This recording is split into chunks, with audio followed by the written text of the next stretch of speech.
நம்பிக்கை நம்பிக்கை நம்பிக்கை நம்பிக்கை இல்லாமல் நாளை இல்லை.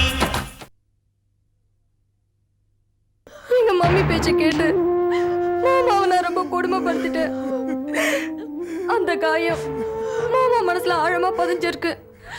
அதான் கடைசி நேரத்துல கூட என் முகத்தை கூட பார்க்காம போயிட்டாரு. நான் அப்பாவை உன்னையும் விட்டுட்டு வெளிநாடு போனேன். பெத்த அப்பாவை விட பணமும் பதவியும் பெருசுன்னு நினைக்கிற பிள்ளைங்களுக்கெல்லாம் என்ன தண்டனை தேவைதாம்மா, தேவைதான். எப்படியா நீ சமாளிச்சீங்க? இந்த பூமியில என்ன மாதிரி ஒரு பெண் ஜென்மம் பிறக்கவே கூடாது. வேலை கிடைச்சிருச்சுன்னு சந்தோஷமா வந்த அவரை போலீஸ் அரெஸ்ட் பண்ணிட்டு போயிட்டாங்க.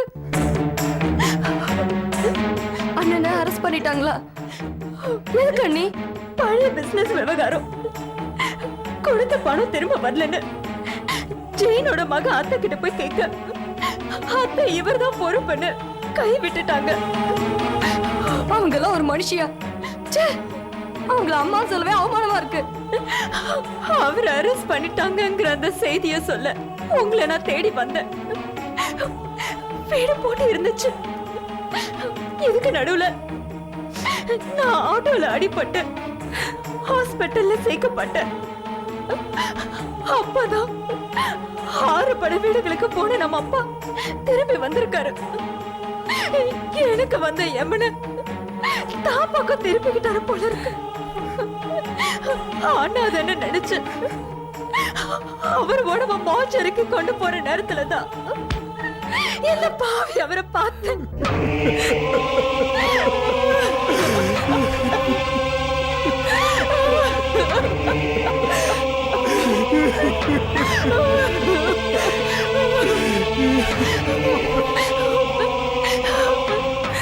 நீயும் ஊர்ல இல்ல, அவரும் ஜெயில. எனக்கு என்ன பண்றதுன்னு புரியல.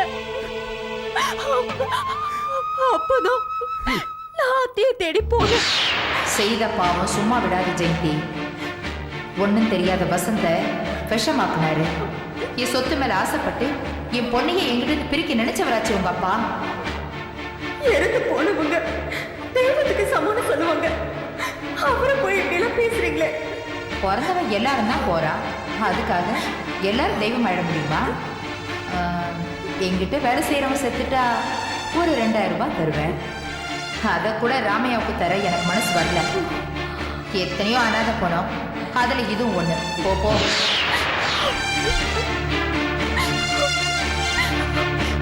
எனக்கு யாரும் இல்ல, கையில பணமும் இல்ல.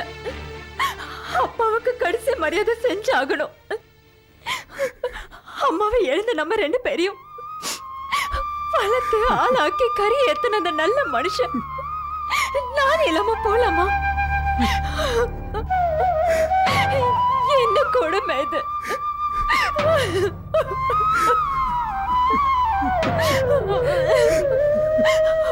நானே அப்பாவை சுடுகாட்டி கொண்டு போனேன். கையில பணம் இல்ல, காது கம்மல வெட்டியா கையில கொடுத்து அப்பாவுக்கு கடைசி மரியாதை செஞ்ச. என்ன மார்ல போட்டு வளர்த்து அந்த தெய்வத்தோட நெஞ்சில நானே நெருப்படி கொட்டிட்டேன்.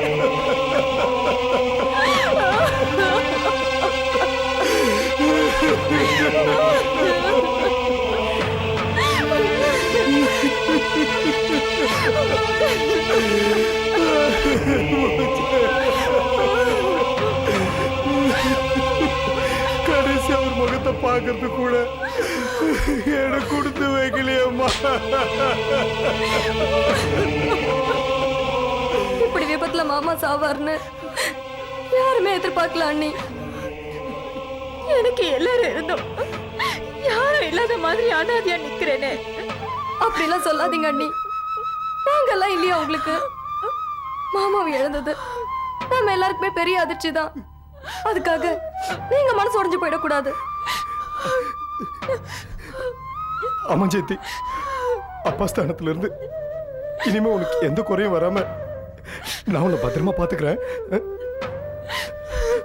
உங்க அம்மா மிருகத்தை விட கேவலமா நடந்துட்டு இருக்காங்க.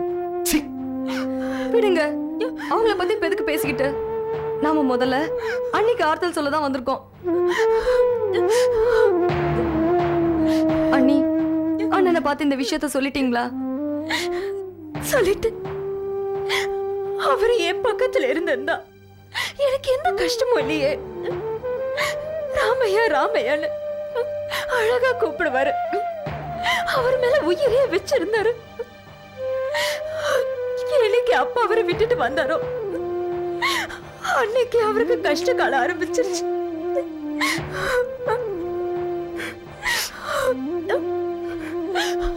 ஜெயந்தி, நான் வசந்த பார்க்கணுமா? ஆமா அண்ணி, அண்ணனை போய் பார்க்கணும். வேண்டாண்ணா, நீங்க போய் அவரை பார்க்க வேண்டாம். என்னமா சொல்ற? அவர் யாரையும் பார்க்க விரும்பலண்ணா. வேதனையில இருக்கிற அண்ணன் வெறுப்புல இப்படிதான் சொல்வாரு. இருந்தாலும் நாம அவரை போய் பார்த்து ஆறுதல் சொல்றது நம்ம கடமை இல்லையா? அவர் பல விதமான அவமானப்பட்டு ரத்த கண்ணீர் வடிச்சு ரொம்ப நாள் நம்ம எல்லாரையும் விட்டு பிரிஞ்சிருந்து திரும்பி வந்தவருக்கு நம்ம என்ன மரியாதை கொடுத்தோம்? ஆ? அவர் பெரிய குற்றவாளியாவும் மோசமானவரவும் பார்த்து அவர்கிட்ட பேச கூட பிடிக்காம அவர் வாழ்ற வீட்டுக்கும் வராம அவரை ஒதுக்குனது மறந்து போச்சா? ஏமா இந்த நேரத்துல என்ன குத்தி காட்டுறியா? இல்லண்ணா, நான் உன்னை குத்தி காட்டல. நான் தான் குத்தப்பட்டு கிடக்குறேன். மனசு பூரா ரணமா இருக்குண்ணா. வலி தாங்க முடியல. எல்லாரும் அவரை கை விட்டுட்டீங்க. பெத்த அம்மாவுக்கு பாசத்தை விட நன்றி உணர்ச்சி தான் பெருசு. வளர்த்த அம்மாவுக்கு இவர் விரோதி. உனக்கு அவர் மேல கோபம், அண்ணி உனக்கு ஆதரவு. நீங்க எல்லாருமே அவரை வெறுத்து ஒதுக்கிட்டீங்கன்னா ஏன் ஏன் அவர் உங்களுக்கு எல்லாம் என்ன துரோகம் செஞ்சாரு? ஏன் அவரை எல்லாரும் இப்படி ஒதுக்கி தள்ளிட்டீங்க? இல்ல ஜெயந்தி, please, நான் சொல்றத கேளு. வேண்டாம். உறவுகளுக்கு மத்தியில அவர் நொந்து போய் வாழ்றதை விட சரி, அவருக்கு வசதி கௌரவம் அங்கேயாவது அவர் நிம்மதியா இருக்கட்டும். தயவு செஞ்சு அங்கேயும் போய் அவரை நோக்கடிச்சிடாதீங்க. அண்ணி, என்ன சொல்றீங்க? நான் உங்களுக்கு குறை சொல்லல அண்ணி. கூட பிறந்தவனுக்கு தங்கையோட மனசு புரியல. இதை நான் எங்கன்னு போய் சொல்லி அழுவேன். எனக்கும் அவருக்கும் யாரும் இல்ல. நாங்க அனாதை. இல்லண்ணா, எங்களுக்கு யாரும் வேண்டாம். நீங்க போயிடுங்க. தயவு செஞ்சு என்ன போயிடுங்க ப்ளீஸ். ஜெயந்தி, ப்ளீஸ் ஜெயந்தி, நான் செஞ்சதெல்லாம் தப்புதான். நான் மன்னிப்பு கேட்கிறேன்ல, வசத்துக்கிட்ட கூட மன்னிப்பு கேட்கிறேம்மா. என்ன மன்னிச்சிருமா ப்ளீஸ்மா. போதும்ண்ணா, போதும்.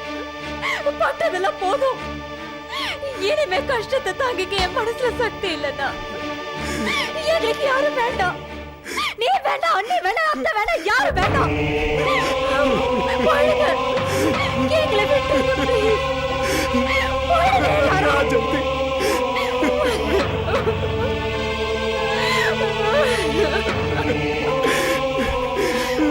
பாத்தியம்மா என்னை எப்படிலாம் பேசுறா? அவ அனாதையா? நான் இருக்கும்போது எப்படிமா அனாதைன்னு சொன்ன? நான் மன்னிப்பு கேட்கறேன்னு சொன்னேன். சொல்லுமா.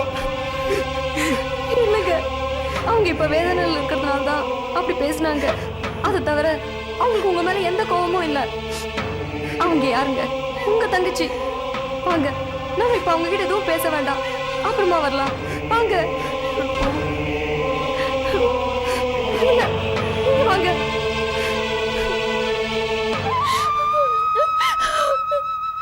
என் மேல உயிரை வச்சிருந்தீங்களேப்பா, எப்போ என் நிலைமைய பார்த்தீங்களா?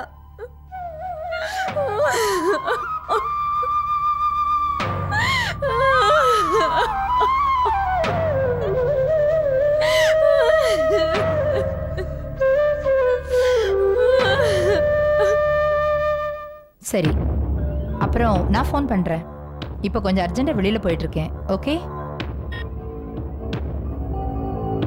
வா அருணா. வாங்க மாப்பிள்ள.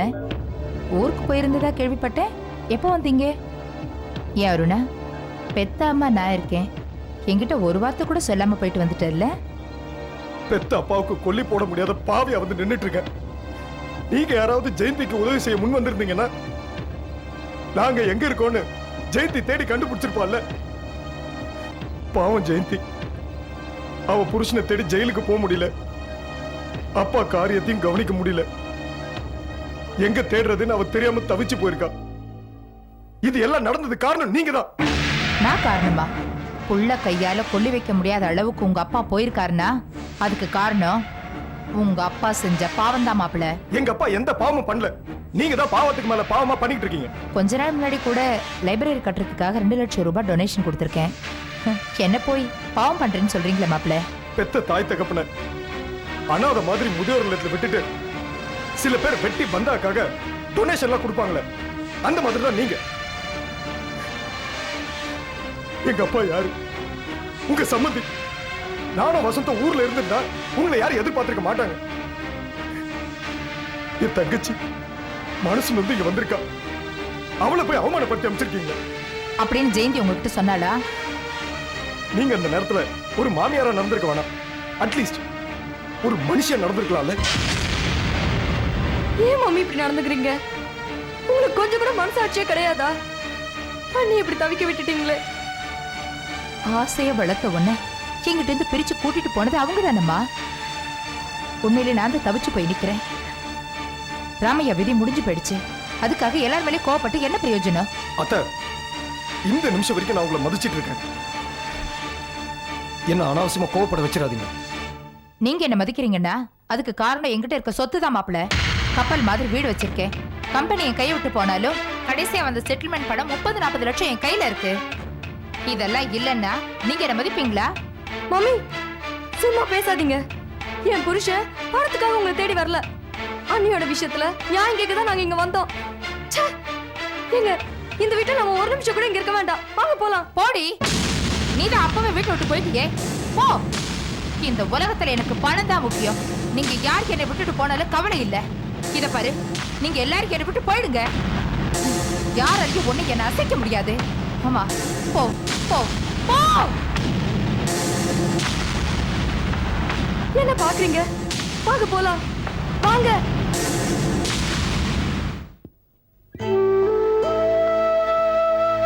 நந்தினி குழந்தைய என்கிட்ட விட்டுட்டு போனாலும் அவ மனசு குழந்தையே சுத்திட்டு இருக்கு. தினமும் ஃபோன் பண்ணி விசாரிக்கிற பாத்தீங்களே? ஆமாம்மா, நான் கூட ஃபோனை பார்த்தா நந்தினி ஃபோன் பண்ணுவாளான்னு நினச்சிக்கிட்டே இருக்கேன்.